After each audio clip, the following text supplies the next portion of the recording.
Ba't ka nag-hi? Harap dito kay mama. Wow. Dami mong toys. O, dyan na yung crib mo ngayon.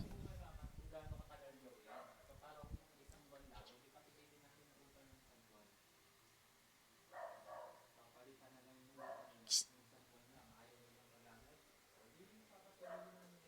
Abi, paano yung kanilang mga customer ko ba na mag-block? Masaya nila.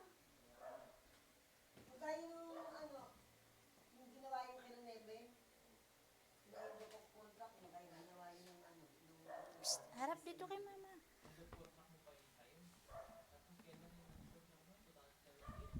hindi, kinikwento ko lang. Harap kay mami. Huwag mo tingnan yung anino mo.